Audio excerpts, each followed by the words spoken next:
বাংলাদেশের এক শান্ত ছোট্ট গ্রাম নূরপুর। সবুজ গাছপালা আর পাখির ডাকের মাঝেই সেখানে বসবাস করতেন এক অসহায় মা আমেনা খাতুন আর তার একমাত্র ছেলে রাহিম। রাহিম ছিল তার জীবনের একমাত্র আলো। স্বামী বহু বছর আগেই ইন্তেকাল করেছেন। মা মানুষের বাড়িতে কাজ করে কষ্টে শিষ্টে ছেলেকে বড় করছিলেন। রাহিম খুবই নম্র, ভদ্র আর পরিশ্রমী ছেলে ছিল। প্রতিদিন মায়ের কাজে সাহায্য করত আর নামাজ পড়ে আল্লাহর কাছে দোয়া করত, হে আল্লাহ, আমার মাকে সুখ দাও।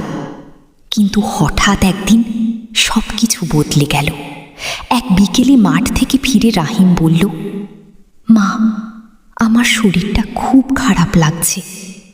মা প্রথমে ভাবলেন সাধারণ জ্বর, কিন্তু রাত বাড়তেই জ্বর বেড়ে গেল, শরীর কাঁপতে লাগলো। পরদিন গ্রামের ডাক্তারকে দেখানো হলো। ওষুধ দিলেন, কিন্তু কোনো কাজ হলো না। দিন যায়, রাত যায়, রাহিমের অবস্থা আরও খারাপ হতে থাকে। মা একের পর এক মানুষের কাছে সাহায্য চাইলেন। ঋণ করে শহরের হাসপাতালে নিয়ে গেলেন। ডাক্তার পরীক্ষা করে বললেন, অবস্থা খুবই খারাপ, আমরা চেষ্টা করছি, কিন্তু আল্লাহই ভালো জানেন। এই কথা শুনে মায়ের বুকটা ভেঙে গেল। তার চোখের পানি থামতেই চায় না। হাসপাতালের বেডে শুয়ে রাহিম ধীরে ধীরে দুর্বল হয়ে পড়ছে। মুখে আর কথা নেই।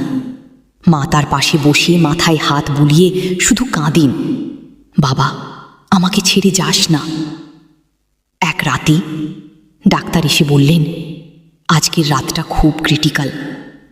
এই কথা শুনে যেন মায়ের পৃথিবী থেমে গেল। চারপাশে নিস্তব্ধতা, সবাই ঘুমিয়ে পড়েছে, কিন্তু সেই মা জেগে আছেন।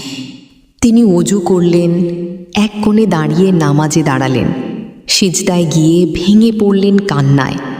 হে আল্লাহ, তুমি তো রহমান, রহিম, তুমি তো বলেছ দোয়া কর, আমি কবুল করব। আমি অসহায় মা, আমার কিছু নেই। আমার এই একমাত্র সন্তানটাকে তুমি সুস্থ করে দাও। তার চোখের পানি মাটিতে ঝরতে লাগল। প্রতিটি শব্দে ছিল বুক ভরা কষ্ট আর ভরসা। হে আল্লাহ, তুমি যদি আজ আমার দোয়া ফিরিয়ে দাও, তাহলে আমি কোথায় যাব? এভাবে পুরো রাত কেটে গেল। ফজরের আজান ভেসে এলো। নরম আলো ছড়িয়ে পড়ল চারদিকে। ঠিক তখনই এক অলৌকিক ঘটনা ঘটল। রাহিমের আঙুল একটু নড়ল। মা প্রথমে বিশ্বাস করতে পারলেন না। ধীরে ধীরে রাহিম চোখ খুলল। দুর্বল কণ্ঠে বলল, মা, তুমি কাঁদছ কেন? আমি তো ভালো আছি। হুহি! মা যেন নিজের কানকেই বিশ্বাস করতে পারছিলেন না। তিনি ছেলেকে জড়িয়ে ধরে অঝরে কাঁদতে লাগলেন। তিনি অজু করলেন, এক কোণে দাঁড়িয়ে নামাজে দাঁড়ালেন। সিজদায় গিয়ে ভেঙে পড়লেন কান্নায়। হে আল্লাহ, তুমি তো রহমান, রহিম, তুমি তো বলেছ দোয়া কর, আমি কবুল করব। আমি অসহায় মা, আমার কিছু নেই। আমার এই একমাত্র সন্তানটাকে তুমি সুস্থ করে দাও। তার চোখের পানি মাটিতে ঝরতে লাগল। প্রতিটি শব্দে ছিল বুক ভরা কষ্ট আর ভরসা। হে আল্লাহ, তুমি যদি আজ আমার দোয়া ফিরিয়ে দাও, তাহলে আমি কোথায় যাব? এভাবে পুরো রাত কেটে গেল। ফজরের আজান ভেসে এলো। নরম আলো ছড়িয়ে পড়ল চারদিকে। ঠিক তখনই এক অলৌকিক ঘটনা ঘটল। রাহিমের আঙুল একটু নড়ল। মা প্রথমে বিশ্বাস করতে পারলেন না। ধীরে ধীরে রাহিম চোখ খুলল। দুর্বল কণ্ঠে বলল, মা, তুমি কাঁদছ কেন? আমি তো ভালো আছি। হুহি! মা যেন নিজের কানকেই বিশ্বাস করতে পারছিলেন না। তিনি ছেলেকে জড়িয়ে ধরে অঝরে কাঁদতে লাগলেন।